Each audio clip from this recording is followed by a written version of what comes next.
De volta com o terceiro e último bloco do programa UFO no Plural, a pauta de hoje destaca um serviço importante da Faculdade de Direito. Nós estamos falando do Escritório de Assessoria Jurídica Popular, comigo, o nosso convidado, professor Elvésio Dames. Professor, no bloco anterior falamos do serviço, da forma como isso é ofertado e da triagem. A minha pergunta é, tem um aluno que está prestando estágio no escritório e ele, sei lá, impetra com uma ação na justiça, está cuidando do caso de uma demanda de alguém.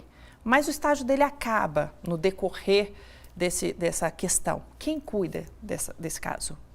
Bom, como a gente, vamos dizer assim, existe essa necessária e, vamos dizer assim, até obrigatória rotatividade, na realidade, as demandas, né, a gente tem aqueles professores que são responsáveis, vamos dizer assim, pelas demandas, pelos casos, e assim que os alunos novos vão ingressando, esse trabalho, vamos dizer assim, que está em andamento, ele vai ser redistribuído para os discentes que forem, né, os novos estagiários que forem ingressando. Uhum. Então, na realidade, a demanda ela não vai ficar parada. Uhum. Né? Pode ser que outras pessoas outros alunos sejam responsáveis, mas ela é dada andamento até o seu final. E lembrando sempre que para cada aluno ou grupo de aluno tem a coordenação, tem a orientação de um professor. Tem a orientação de professor. E no caso das férias, daí quem é que acompanha as ações? Bom, até o semestre passado, no período de férias, basicamente eram os próprios professores que tinham que ficar fazendo esse acompanhamento, porque todos os discentes estavam de férias.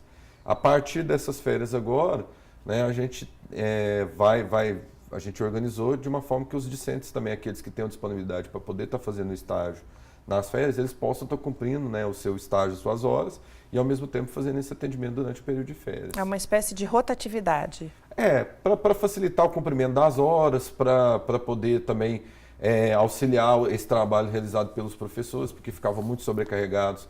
Porque a gente imagina o seguinte, você tinha lá, por exemplo, 70 alunos fazendo atendimento, auxiliando o professor, e aí durante o período de férias naquele mês, ficariam só os professores tomando conta de tudo. Professor sozinho, com 70 casos em andamento. Tomando conta de tudo. Acabava tumultuando. Uma iniciativa boa essa mudança, né, professor?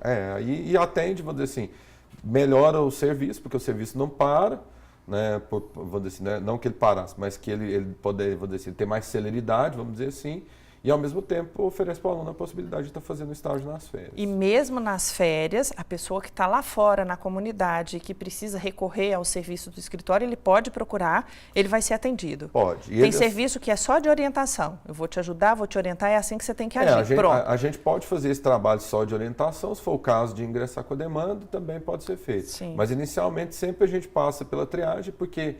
Vamos dizer assim, ainda que a fila não haja uma fila muito grande de espera, mas a gente acaba tendo uma fila de espera para poder fazer essa distribuição dessas novas ações. E se tem essa demanda maior e essa fila de espera, entre aspas, há casos que têm uma urgência maior, daí eles ganham prioridade? Sim, por exemplo, quando são casos, por exemplo, que a gente tem já audiência marcada, aquelas situações, por exemplo, principalmente quando o indivíduo ele é réu, porque quando é o autor, né, existem alguns prazos para o ingresso da ação, mas esses prazos, vamos dizer assim, eles são maiores. Uhum. Enquanto que, no caso, por exemplo, do réu, que vamos dizer assim, que foi citado, ele tem um prazo menor, porque ele tem que apresentar sua contestação, se for na área civil. Uhum. Se for na área criminal, ele precisa apresentar sua defesa preliminar, por exemplo. Uhum. Então, aí, esses casos acabam, vamos dizer assim, entre aspas, furando a fila, passando na frente, mas em razão da urgência. Então, na verdade, não é porque eles estão de uma forma aleatória sendo colocados na frente, mas sim por causa da necessidade e da urgência deles. Ok, a questão de prazos mesmo. Isso. E se a gente falar dos projetos de extensão, são aqueles que envolvem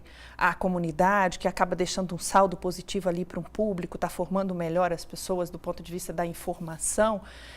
Vocês têm, o senhor destacou no bloco anterior, uma parceria com o PROCON, né? E que é um projeto que chama Superendividamento. Fala um pouquinho dele para a gente, professor. Bom, o objetivo desse projeto é estar trabalhando, pelo menos assim, vou falar inicialmente em relação ao PROCON municipal, que a gente tem trabalhado, né, em parceria com o PROCON municipal para atendimento daquelas pessoas que estão, vamos dizer assim, na chamada situação de vulnerabilidade financeira, que é aquelas que, vamos dizer assim, elas vão contraindo dívidas e, ao final, elas têm, vamos dizer assim, elas têm pouquíssima, vamos dizer assim, disponibilidade de seus recursos mesmo mensais para a sobrevivência. Então elas vão se dividando através de cartão de crédito, de empréstimos consignados, etc.